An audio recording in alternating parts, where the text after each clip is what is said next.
Ayez de l'ambition, prenez n'importe quelle voie, celle qui sera la vôtre, mais soyez à l'un des premiers rangs, soyez quelqu'un. Voilà, donc tout de suite une notion d'exigence, mais il complétait, avec de la modestie qui consiste à bien savoir que vous avez reçu tout ce que vous possédez de talent et d'énergie.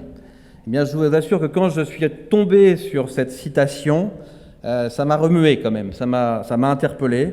Et ben, je trouve que voilà, tout est dit finalement, il y a plus d'un siècle sur l'esprit SK, à la fois de l'exigence, mais aussi de la bienveillance, de l'ambition et de la modestie.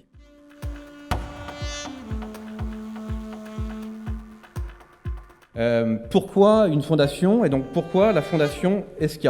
Quel est l'objectif de cette fondation? La fondation, c'est déjà vous avez vu le développement géographique de l'école, et donc il faut aider. Si on veut en fait maintenir notre autonomie, notre indépendance, il faut des infrastructures de qualité et donc il faut des fonds. De la même façon, on a besoin de recherche académique de très haut niveau, des chercheurs de haut niveau pour toutes les accréditations. On a besoin d'innovation pédagogique.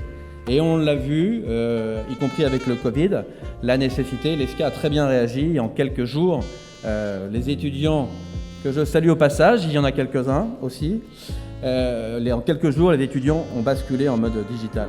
Mais ce n'est pas suffisant et le cœur aussi de notre association, c'est l'ouverture sociale. Voilà. Une année d'ESCA coûte environ maintenant 11 500 € et on est dans des tarifs de l'enseignement supérieur, donc soit 57 500 € pour toute une scolarité. Et à nous, alumni, de faire le fameux giving back anglo-saxon pour permettre que des jeunes qui n'ont objectivement pas les moyens de faire l'ESCA puissent, grâce à notre fondation, y participer. Et puis je crois aussi qu'on rencontre des personnages à l'ESCA. Il y a des moments, des rencontres, peut-être 2, 3 dans une vie professionnelle qui font que ça change le cours des choses.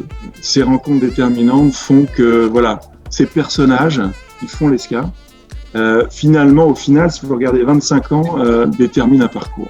Je pense que quand on est entrepreneur, on n'est pas meilleur, on n'est pas plus mauvais qu'un autre, on est juste différent. Et on a la fibre, et moi j'ai la fibre entrepreneuriale, j'ai toujours envie de monter ma boîte, donc à un moment donné, il vaut mieux avoir des remords que des regrets, donc je l'ai fait. Et je rencontre Sarah. Sarah avec une idée d'entreprise qui proposerait des ateliers pour éveiller les enfants à l'environnement par le bricolage. On passe le week-end, le Startup Week-end ensemble, on travaille ensemble, coup de cœur du jury et ça c'était le 27 octobre 2018 et on se retrouve le 15 décembre 2018 à lancer nos premiers ateliers. Donc ça fait bientôt 2 ans et maintenant finalement je suis entrepreneur dans l'environnement et j'éveille les enfants à l'écologie, donc plutôt chouette. Je pars du principe très simple que le travail, a priori, ça prend quand même beaucoup de temps dans notre vie et qu'il faut faire des choses qui nous passionnent. On parlait d'ESCA pour la vie. Aujourd'hui, dans la salle, j'ai beaucoup d'amis qui m'ont soutenu, qui m'ont encouragé et qui sont aujourd'hui des clients, donc merci aussi à eux. J'ai eu pas mal de fois dans ma vie d'avoir la chance d'être récompensé. Mais je pense que c'est celui qui me fait le plus plaisir parce que c'est mes pairs et c'est là où j'ai vécu et c'est là où j'ai pris beaucoup plus de plaisir. Donc de tous les prix, je pense que c'est celui-là qui me va le droit au cœur. Et cette école, je me suis tellement amusé. C'était génial. Donc je vous remercie d'être présents. Ces 3e ESCA Awards sont désormais clos. N'oubliez pas, l'ESCA, c'est pour la